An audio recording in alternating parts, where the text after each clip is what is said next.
I like what Hill brings to the table. Defensive-minded, smart, team guy, good shooter.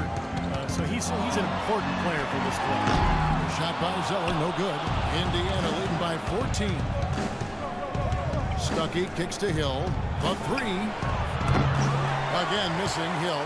He just has not been able to get into that groove yet, guys. But as a whole, it hasn't affected them too much. Well, and you talk about Hill defensively now. 6'3", athletic, long arms, extremely smart, knows how to avoid being screened, never gives up on plays. You know, from his time with the Spurs and now Coach Vogel in Indy, he has outstanding technique to complement those physical tools, and that makes him one of the best defenders at his position. Here's what Boston's going with right now. Olenek, he's checked in for Zeller. Bass comes in for Zellinger. And Smart subbed in for Avery Bradley. And you know the other thing I like about George Hill, an excellent caretaker of the ball. He may not create a ton of assists, but he gets them into their offense and really values the possession. It's George on the wing. Good, and it's Hill picking up the assist. Hill's got 6 assists in the game. His shooting's been outstanding. Definitely one of the reasons his team is up in this game. And Doris Burke has something for us. Hey, Doris. Hey, Kevin, an up-and-down season for the Pacers in 2013-2014. Hot out of the gates, they faltered down the stretch amidst some finger-pointing and accusations of selfishness. The ball seemed to stick, and their offense bogged down. David West said, at times, we play a bad brand of basketball. Guys, we'll see if they can get back on track. Their defense is top-notch, Doris. Offensively, that's where they have to improve. Turner's checked in for the Celtics. Indiana also making some changes. Mahinmi's checked in for Hibbert. Solomon Hill comes in for George. And it's C.J. Miles in for Rodney Stuckey. Mahinmi dishes to Miles.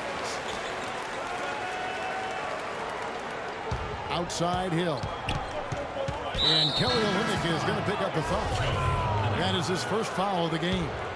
And Clark, going back to the Pacers offense, how do they make that improvement?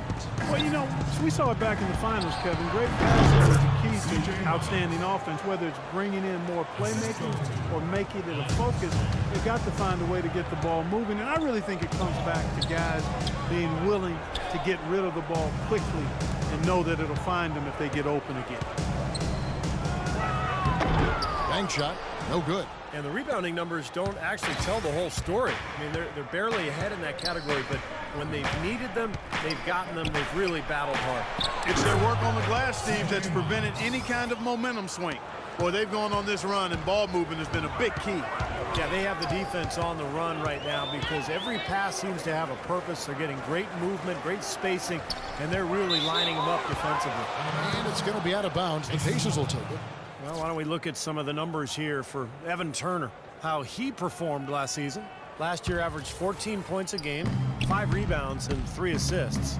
And some pretty good numbers, I think, guys, when you look overall at his contributions. Yeah, and he's always looking to raise his game, and that's what you see in his consistency. One of the important characteristics that he brings to the table. They've had assists now on their last 3 baskets. And it's not just their passing, but their cutting, their movement together as a unit that's led to that. And there's the foul. It's on Donald Sloan. That'll be his second foul of the game. Second team foul. Just over 3.5 minutes through the third quarter of play now. You know, you can make a case for a lot of teams being elite defensively in the NBA, but if you just take a look at the pure numbers, last year the Pacers were really in a class of their own. There's the screen. He kicks to Miles. Hill left side. Mahinmi down low. He's against Olynyk. Out of bounds. Boston takes possession. Well, let's take a look at where Boston ended up, Kevin, last year in the league rankings. 10th in free throw percentage, 13th in opponent points per game. As for the rebounding numbers, not as strong as you would think. Top 20 in the league. They certainly are capable of better. And this is a good shooting team, Clark. It really shows in their free throw percentage. You mentioned they were in the top 10 in terms of free throw percentage as a team last year. And I think it's important for this club to really attack offensively. When they do get to the line, they tend to knock down their free throws, and those easy points go a long way. Here's Jerebko. Boston. No good that time either. Such a solid performance for them inside. Their rebounding has been terrific. Yeah, that's just one of the few things that have gone their way today. And Sloan kicks to Miles. Nice work there coming off the screen. Miles has got 6 points in the quarter. That was an outstanding pick that gave him the room to bury the jump shot. Underrated, but not undervalued. Turner passes to Urepko. Outside Turner. Shot clock at 6. To end the drought.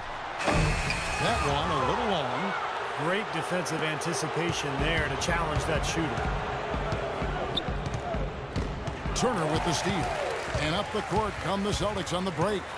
Post-to-post dunk. And the defense just lets him go there. And once he hit the open floor, there was no looking back. Straight to the rack. 52 seconds left to play in the third.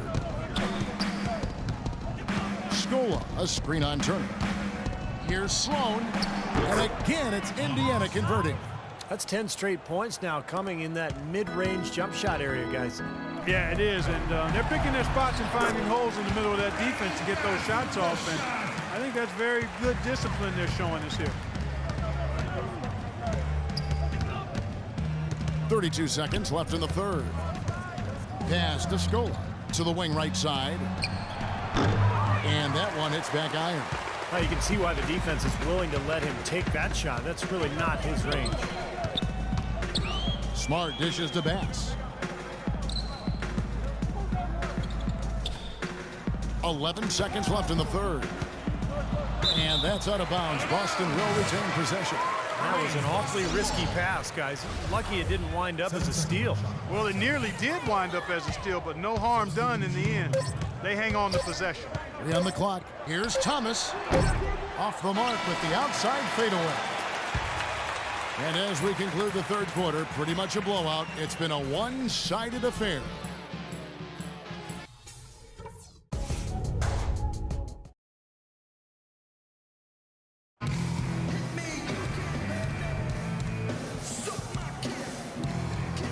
And now let's go back to a play from earlier as we show you our State Farm assist of the game.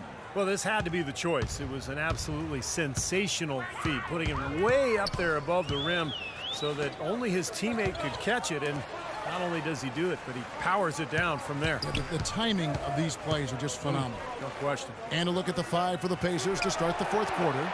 Down low, West and Hibbert. Rodney Stuckey out there with George Hill. And it's George in at the 3 slot. And that'll increase their rebound advantage.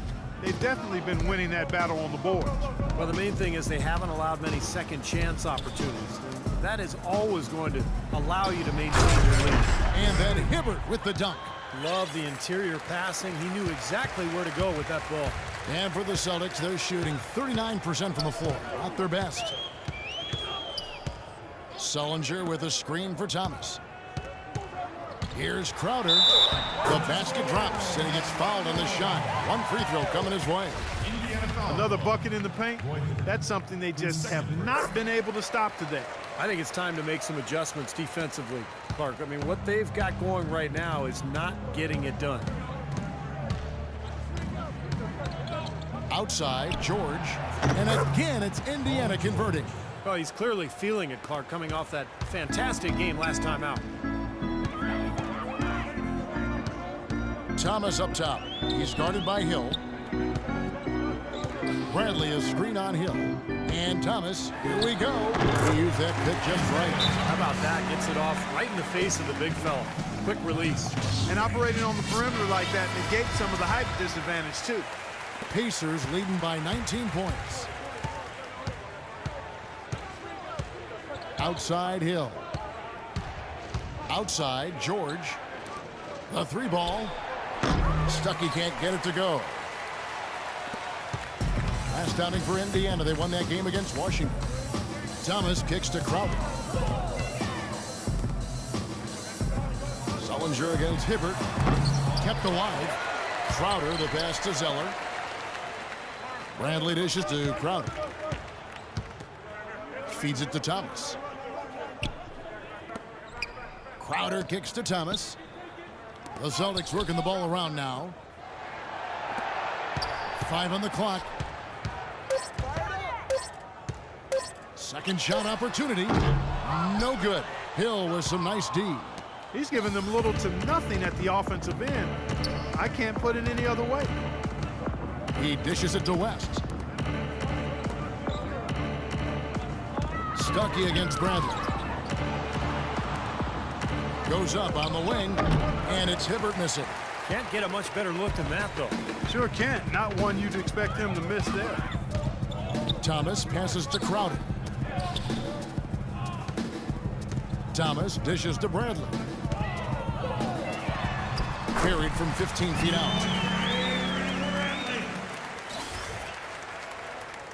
And we're about 3 minutes into the fourth quarter. Pacers leading by 17. Hibbert with a screen for Hill. On the wing, Stuckey. And good. Got the English that time as it falls.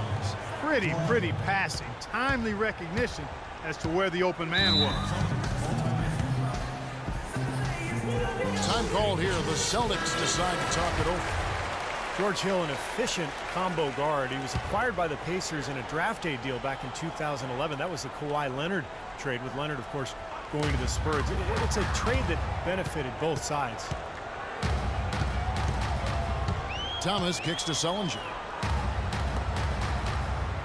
Crowder, the pass to Thomas. Out to the right wing. Here's Sullinger. It's rebounded by Indiana. Hibbert's got his 7th rebound here tonight.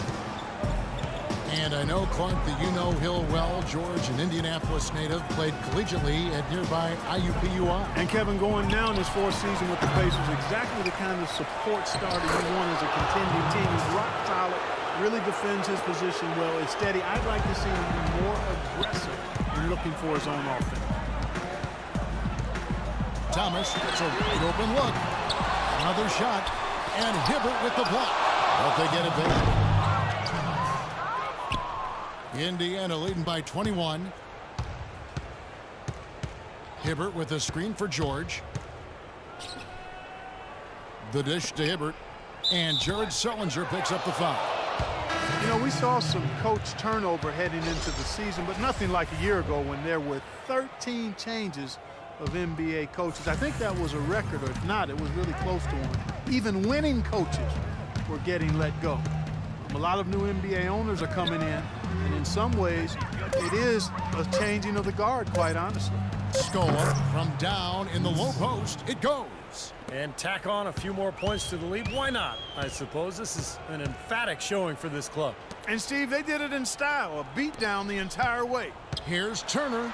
An easy 2 points on the layup. You know, you look at the coaching carousel, the profession has perhaps never been more volatile. Steve, you're getting ready to enter that yourself. A real shakeup right now, and hopefully it settles down. Well, that's one of the reasons I got the opportunity, Kevin. So many changes, and so we'll see what happens. Hopefully that volatility won't be going on in the Bay Area. And one team is just completely outclassing the other tonight. Spirited performance, and it really ignited what is turning out to be a monster win here for Indiana. Agreed, Steve, and as one-sided as it gets today, you know, Clark, there were some dominant moments in about every facet of this game for that team. You're right, Kevin. It's hard to think of anything that didn't go right for them. I mean, game planning by the coaches, execution by the players, everything was spot on. And so with this win, they'll move to 6 victories on the season. Well, they can chalk this win up, but things are far from settled between these two teams. They'll see each other 3 more times before the season is over. And they say familiarity breeds contempt. As they get to know each other a little better, you imagine things will get heated up. Tonight was only chapter 1. And you have to look back at this and see what a huge game it's been for Paul George. Every time he shot it seemed like it was just going to drop in, and nobody was surprised. We've got a 9-second difference between the shot clock and the game clock. The pass to Olynyk. Shoots from 14, and that one's good. You know, the turnaround jumper, guys, is one of those shots that always just looks so good. I mean, it's got that nice, smooth, singular motion. Sweet. Here's Sloan. He feeds it to Miles. Stolen by Smart. Moving it up. Can't get it to fall. So no problem for Indiana as they get the win. They put on a show tonight, thoroughly controlling each end of the